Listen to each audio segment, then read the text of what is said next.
if you want to learn English, you would probably open a textbook, right?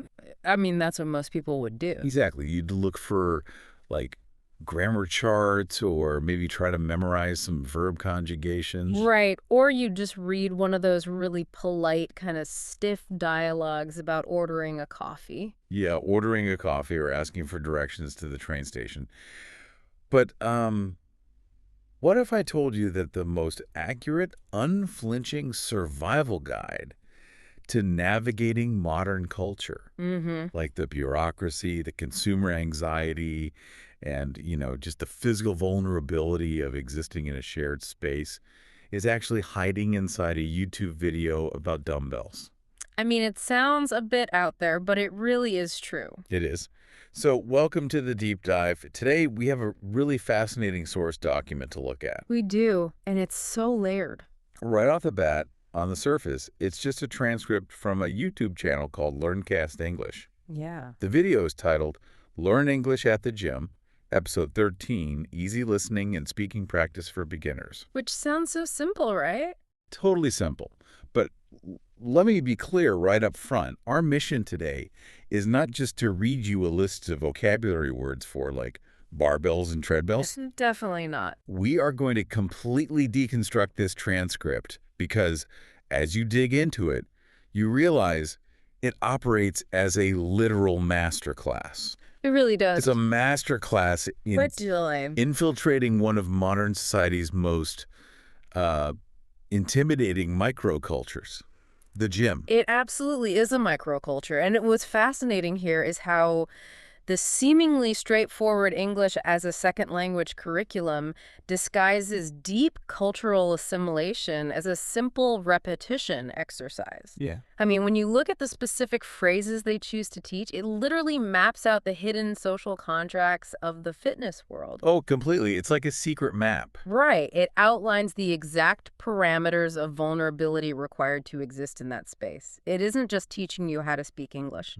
It's teaching you how to survive the psychological weight of entering a highly specialized, somewhat exclusionary environment. I have to say, the whole concept immediately resonated with me. Because, well, think about the last time you joined a new software platform for work. Oh, yeah, the learning curve. Or even just walked into one of those specialty hyper-hip coffee shops for the first time. You feel this intense imposter syndrome. Oh, for sure. You don't know the etiquette. Exactly. You don't know the lingo. You don't know where to stand. And the gym, it amplifies that feeling by 1,000. Because there's heavy machinery involved. Yes. Heavy machinery, and everyone is sweating, and you walk in, and immediately you are surrounded by these highly synchronized, unspoken rituals. Right, the choreography of the space. Yeah, there are specific ways to move, an entire vocabulary of, like, grunts and nods and towel placements that you are completely locked out of. Precisely. You are navigating an entirely new physical and linguistic space simultaneously. And the penalty for misinterpreting the social cues in a gym, Bad. it isn't just embarrassment. It can be physical injury or just severe social ostracization. Yeah, you become the weird guy at the gym really fast. Exactly. And that's why this document is so brilliant. It takes the learner from absolute defensive ignorance all the way to a kind of holistic, self-actualized enlightenment. Well, let's unpack that journey because it is wild. We're going to explore how this video bridges the gap from clinical anxiety to physical agency, and how it arms you for the contractual warfare of the front desk, how it turns trainers into therapists, and finally, how it uses the rhythm of language to teach a broader life philosophy. But it covers so much ground. It does. Oh. But I want to start right at the very beginning of the transcript, because I have to admit, when I first read the opening, I was totally thrown off. It is a bit surprising. Right. Before we even get to the gym, the video does a quick review of their previous lesson, episode 12. And episode 12 was set at the dentist. Yes. A very stark, almost jarring transition. Okay, let's unpack this. Jarring is an understatement. It's total emotional whiplash. It really is. The phrases they review are things like, I've been having pain in my lower right tooth. Or does it hurt when you drink something cold? right? And we'll need to take an x-ray to see what's going on. And then it goes straight into preventative maintenance, like try to avoid very sweet foods and brush twice a day. Yeah. Now, let me push back here for a second. Is there an actual psychological connection here? Or are we just giving a random YouTuber way too much credit? That's a very fair question. I mean, couldn't it just be that they indiscriminately staple two random lifestyle topics together to, you know, game the search algorithm? Well, the YouTube algorithm certainly loves serialized content, so that's part of it. But if we connect this to the bigger picture of pedagogy, it actually functions as a brilliant psychological bridge. Really? How so? Think about the nature of a dentist office. It is a space where you are entirely stripped of your expertise. Well, that's true. You are put in an incredibly vulnerable physical position, Yeah. literally lying down with your mouth open, and you are forced to submit to someone else's authority over your own body. Okay, that makes a lot of sense. You just have to allow yourself to be examined and admit that something is wrong. Exactly. You must use the language of diagnosis. I am having pain. What is going on? Yeah. And then, crucially, you're given a prescriptive routine to follow. Brush twice a day, avoid sweet foods. Right. The gym requires a strikingly similar psychological posture, but with one critical difference. Which is? It transitions the learner from the passive vulnerability of the dentist's chair, where things are just done to you, to the active vulnerability of the gym. Oh, wow. Where you have to take agency, but you still absolutely must ask for guidance. I see what you're saying. You can't walk into a gym with a massive ego and expect to learn anything. No, not at all. Just like you can't walk into a dentist's office and demand to drill your own teeth. Exactly. That would be disastrous. It would. You have to walk in and basically say, I am here for bodily improvement, and I need you to tell me what to do. Yes. By reviewing the dentist vocabulary first, the video is subtly priming the pump for the language of bodily maintenance. That is fascinating. It establishes a baseline of humility. And that humility is immediately tested the moment the learner walks through the gym doors. Which brings us to the first major section of the source material. Right, the front desk. Yeah. The border crossing into the microculture. And what I found so incredibly telling is that this section isn't about fitness at all. Not even a little bit. No. Yeah. It is essentially a barrage of 18 highly specific, rapid-fire questions that you're supposed to memorize.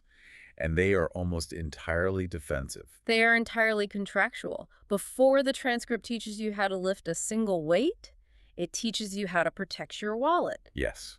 The very first things you learn are the business of the gym.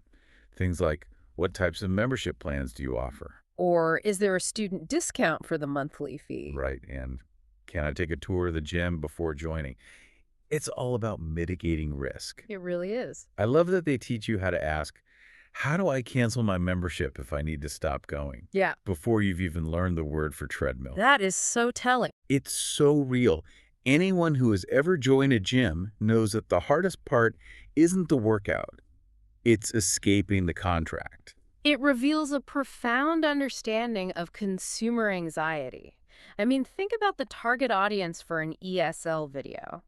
It's an immigrant, a language learner, or simply someone trying to integrate into a new, complex capitalist space. Right, a space they might not fully understand yet. Exactly. The anxiety isn't just about whether you can lift the weights. It's about whether you are going to get trapped in an auto-renewing financial agreement that you don't fully understand. Oh, that is so true. The transcript is essentially arming the learner. It's giving them a shield, teaching them to ask, what happens if I lose my membership card? Or are there any hidden initiation fees? Yeah. These are the actual stress points of entering this society. It totally validates the learner's anxiety. It basically says, we know this part is scary and bureaucratic. Here are the exact words to survive the interrogation. Precisely. And we actually see this play out with a character introduced in the text named Alex. Right, Alex. Alex is our avatar, kind of the recurring student in the conversation examples throughout the video. Our guide through the gym. Yeah. In Alex's very first conversation, the receptionist asks if they want a monthly or yearly membership, and Alex cautiously chooses the monthly membership. Playing it safe. Very safe. And then the receptionist hits them with this: you'll need an ID and proof of address. Proof of address. To lift heavy things. It grounds the entire fantasy of fitness in harsh bureaucratic reality. It literally does. The gym isn't just a place of self-improvement. It is a legal entity that requires identity verification and a pooper trail. Yeah, which is kind of wild when you think about it. It highlights the gatekeeping nature of these institutions. Yeah. You have to prove your geographical and financial stability just to be allowed to sweat in the same room as these people. Unbelievable. By placing this at the very beginning of the lesson, the source material acknowledges the intimidating friction of joining. It's like applying for a passport, honestly. So let's assume Alex has survived the paperwork. Right, they're in. They've provided the proof of address, figured out the student discount, and established the escape route for canceling. The important stuff. Yeah. Now, the transcript moves us past the lobby and onto the actual gym floor. We are crossing the threshold. And suddenly the language shifts completely. It does. We are no longer talking about contracts. We are talking about spatial mapping. The logistics of the physical space. Yeah. The unwritten rules of geography. Exactly. Phrases like, are there locker rooms and showers available? Do I need to bring my own towel and water bottle? Can I stretch in this area, or is there a separate space? Yes. It feels like you are trying to navigate a minefield.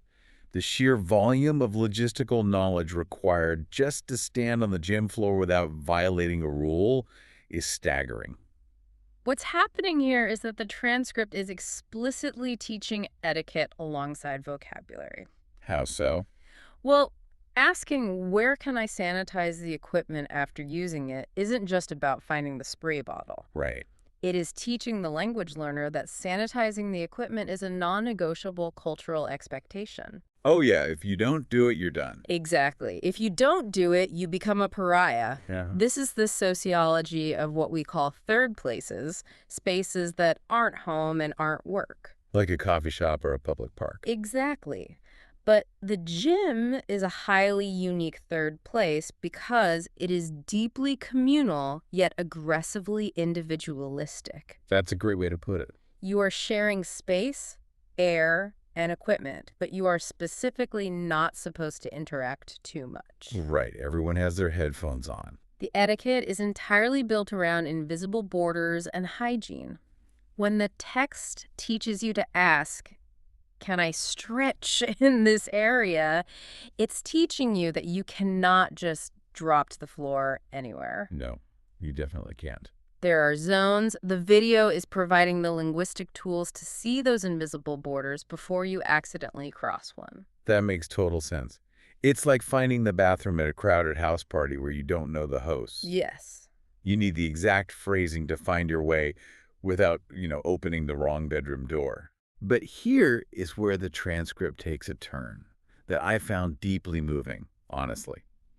Mixed in with these logistical questions about gloves and headphones are phrases that require a profound amount of humility. Yes.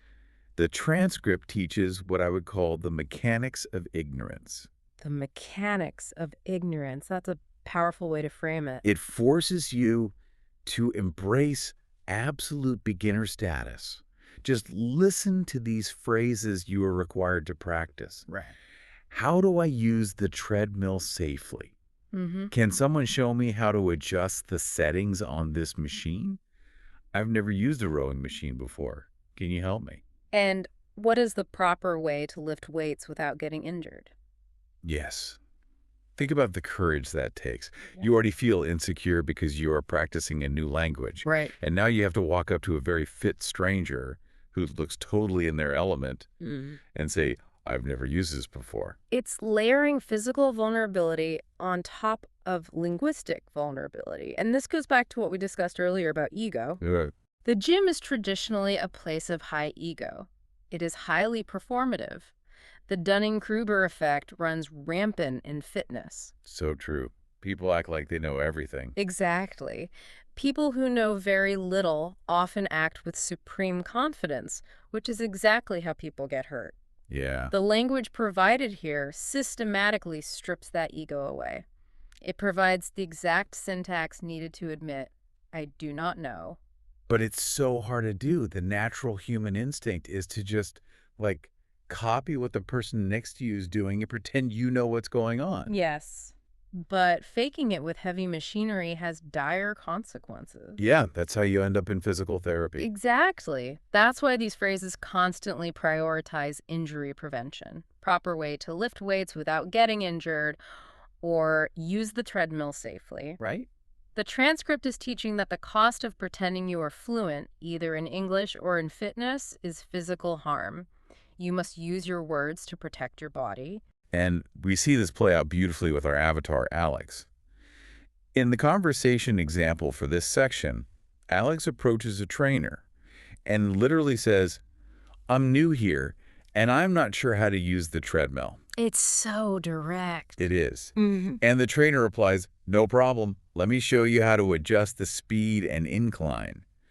And you can almost feel the confidence building in the text. Absolutely. Because once Alex successfully navigates asking about the treadmill, they immediately push further. Alex says, thank you. I'm also interested in using the weights. It's a stepping stone approach to confidence, which is a classic educational scaffolding technique. Right. A treadmill is a relatively familiar concept. It's essentially just walking or running in place. By starting there, the learner establishes a rapport with the trainer. They break the ice. Exactly. They successfully execute the interaction. That success gives them the momentum to ask about the free weights, which are far more intimidating and require far more technical instruction. Yeah, free weights are terrifying at first. The transcript is modeling how to scaffold your own confidence in a foreign environment. So you start small, build trust, and then tackle the heavy stuff. Which perfectly sets up the next phase of the transcript where the focus shifts entirely again. Yes, a major pivot. We move from identifying the machines to actually talking to the trainers and asking for real advice. We are shifting from the how to the why. The interaction is no longer just about the mechanics of the metal. It is about negotiating the self. This is a critical leap in language acquisition. You are moving from concrete nouns and verbs like, where is the towel, to abstract concepts and future pacing. So what does this all mean? The questions become highly personalized and complex. They do.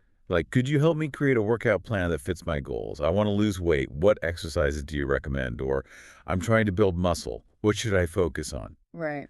The learner is no longer just asking where the start button is. They are asking a professional to architect their physical transformation.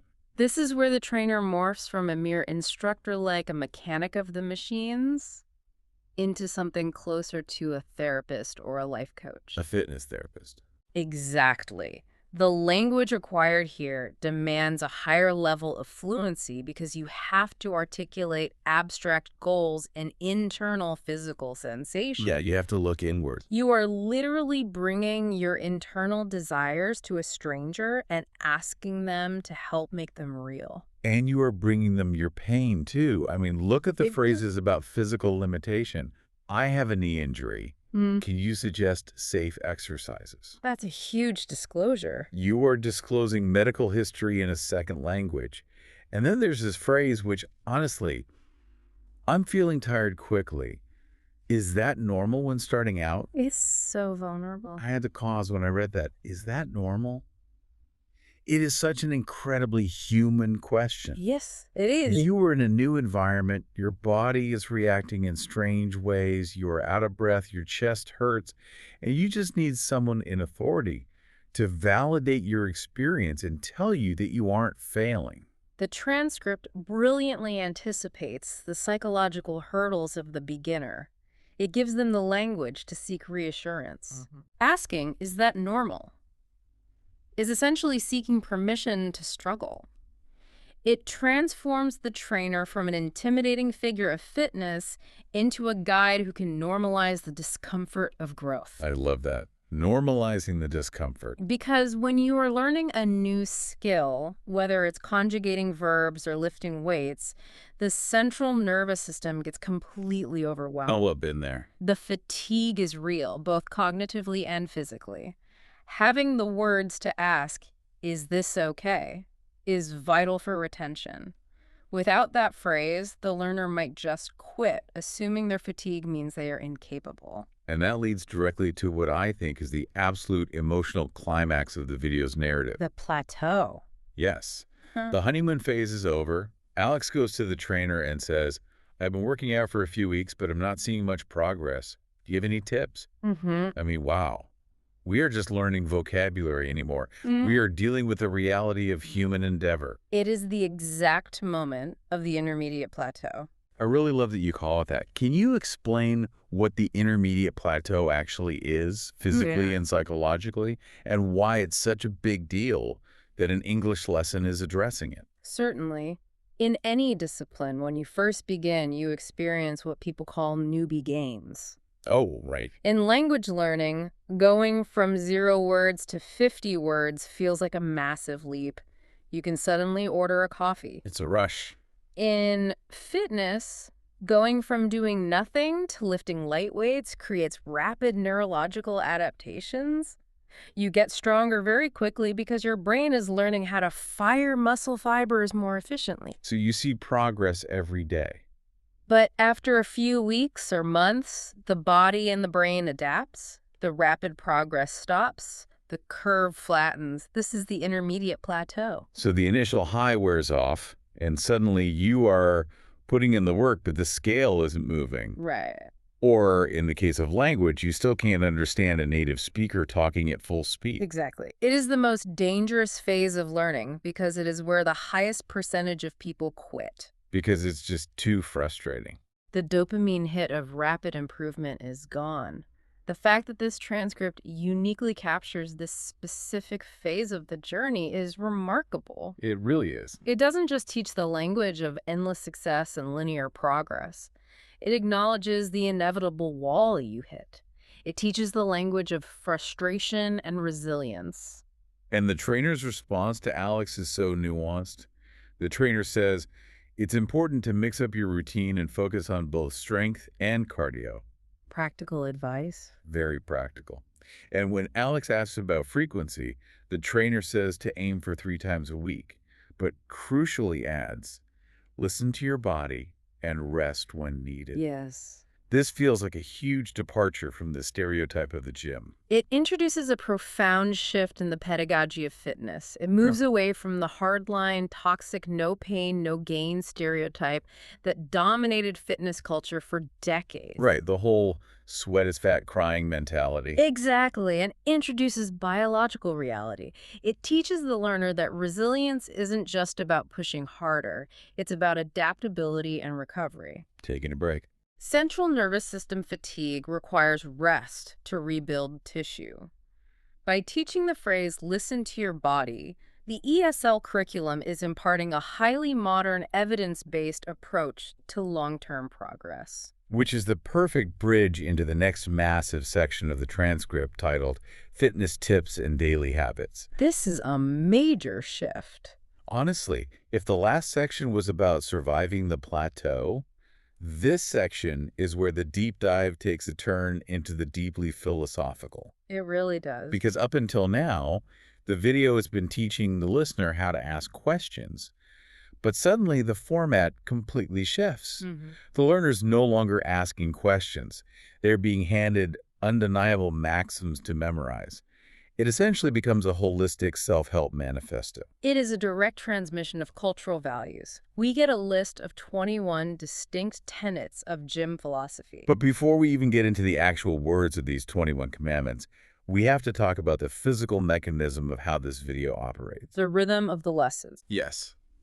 Throughout the entire transcript, the narrator states a phrase, pauses, and then says, 1, 2, 3, say, prompting the listener to repeat the phrase out loud. It is the classic rote repetition technique used in almost all foundational language acquisition. You hear, you repeat. Right. But in context of a gym video, it becomes a literal metaphor for weightlifting.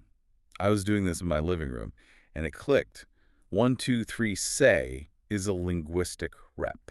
That's a great analogy. The narrator is acting as your spotter, and you, the listener, are doing vocal cord squats. You do a set of phrases about the treadmill, you take a rest, and then you do a set of phrases about water bottles. It's reps and sets.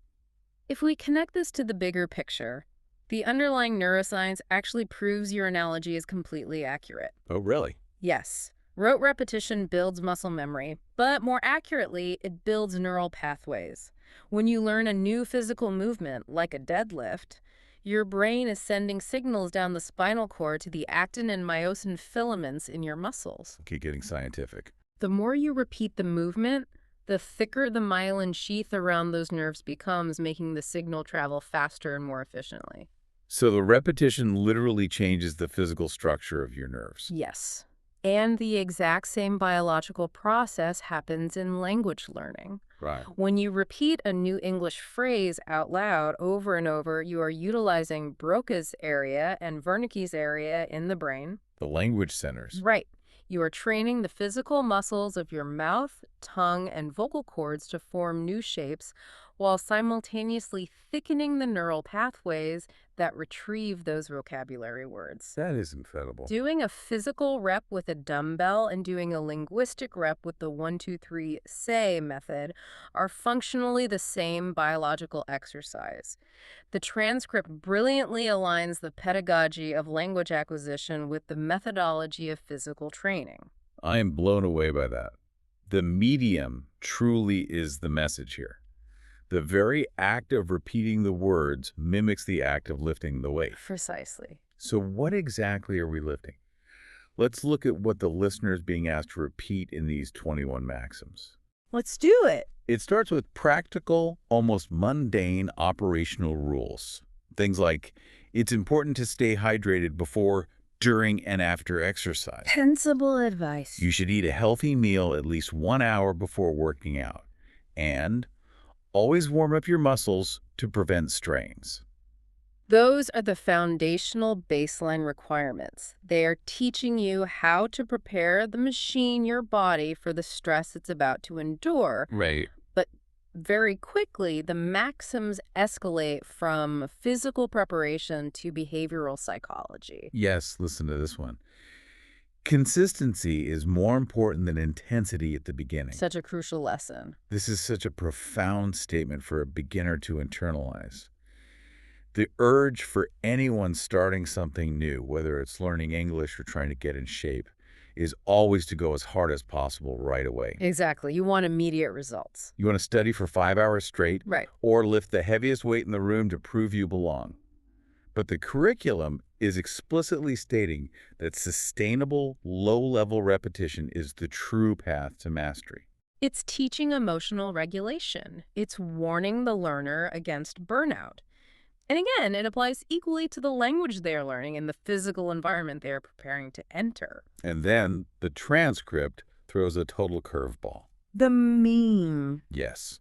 It gets into insider cultural jokes. You have to literally repeat the phrase, "Don't skip leg day. A full body training is important." That part is amazing. The fact that a formal ESL video is teaching people the phrase, "Don't skip leg day," is incredible to me. It's a fascinating sociological artifact. What it proves is that to speak a language fluently in the modern era, you must understand its idioms. Yeah. And crucially, its internet memes. Right, because "Don't skip leg day" started as a joke on fitness forums about guys who only do bench presses and have massive chests and tiny legs. Right, the Johnny Bravo look. Yes, it's pure internet meme culture. And now it has been codified into formal language education. It has transcended physical advice to become a cultural shibboleth. A passcode. Exactly. When an ESL learner uses the phrase, "don't skip leg day," They are signaling to the native speaker that they aren't just translating words from a dictionary. They are part of the club. They are participating in the shared cultural consciousness of the space. They are demonstrating insider status. The curriculum designers know that conversational fluency relies heavily on these cultural touchstones. It's wild to think that Reddit fitness tropes are now foundational pillars of English education.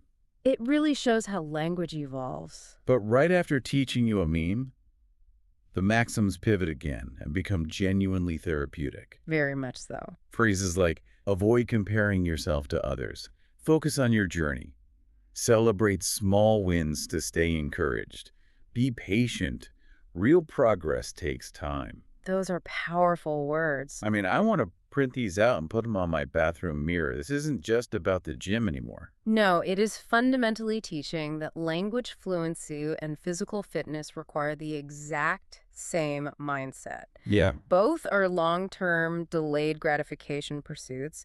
Both require you to manage your own internal psychology.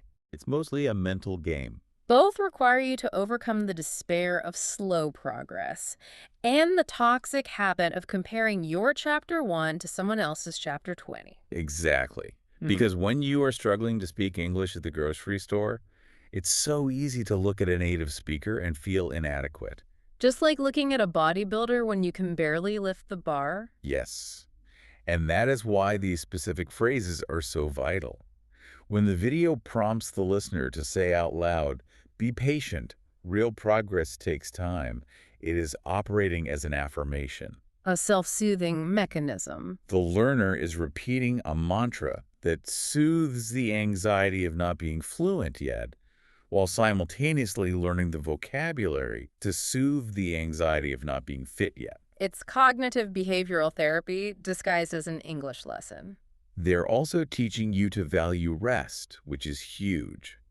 Phrases like, sleep is essential for recovery and muscle growth. Vital. Rest days are just as important as workout days. They're even teaching mindfulness. A short walk after meals can help with digestion. It's very holistic. It's an entire lifestyle being downloaded into your brain via that 1, 2, 3, say, mechanism. You are literally reshaping your neural pathways to believe that consistency, patience, and rest are the keys to success.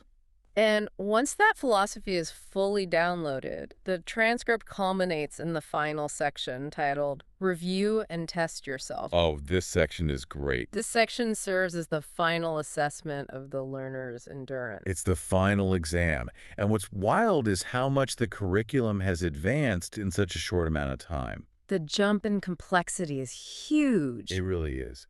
The review section mixes those early, basic logistical questions with highly advanced concepts. Right. You go from asking, what should I bring with me to the gym and how do I check the group class schedule, to suddenly discussing complex human physiology. It's quite a leap. The transcript has you asking, what's the difference between aerobic and anaerobic exercise? Which is very technical. How many calories can I burn with this workout? Could I use the sauna or steam room after training? The juxtaposition of those questions is highly intentional.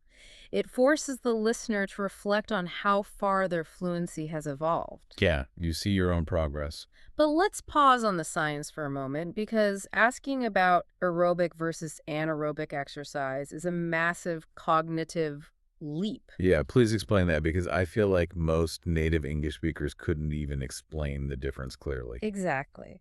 So aerobic exercise refers to activities where your body uses oxygen to produce energy like jogging or cycling. Okay, oxygen-based. Right.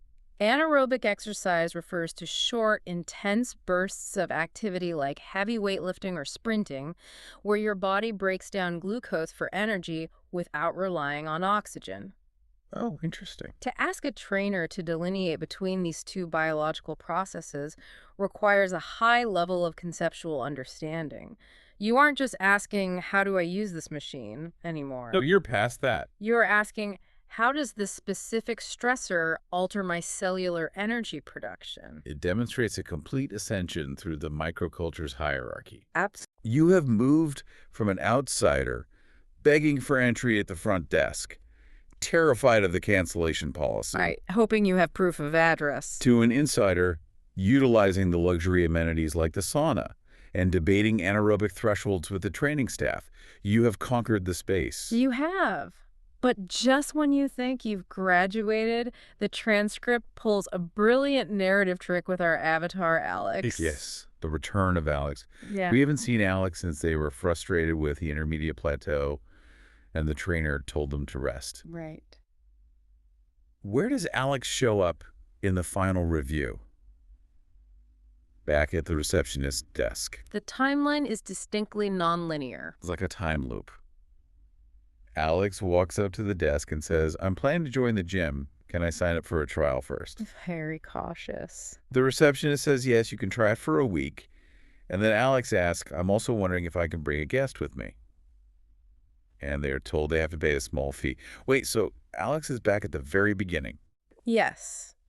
By placing Alex back at the beginning of the journey, negotiating a trial pass, and the logistics of a guest fee, the transcript reinforces the idea that the cycle of learning is continuous. I see. It subverts the idea of a finish line.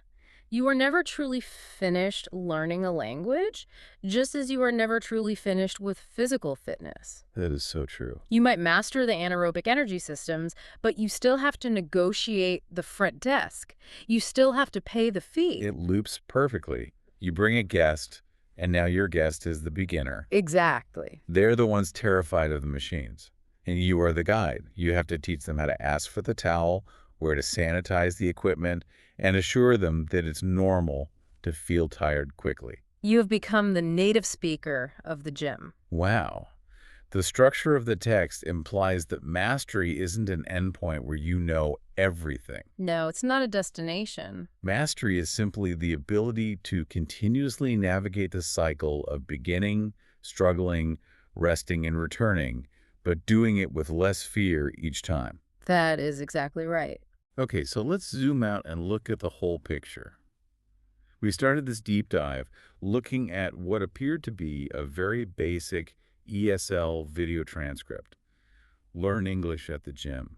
A simple list of vocabulary. But what we actually uncovered was an intricate social map.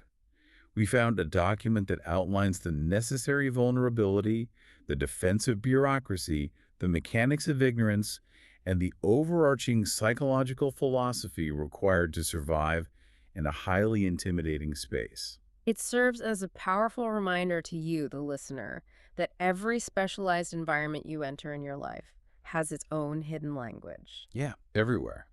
And whether you are a seasoned gym goer who implicitly knows the unwritten rules of the squat rack, or someone who is deeply intimidated by the prospect of entering a new workplace or a new social circle, the fundamental lesson of this text applies everywhere. It's universal.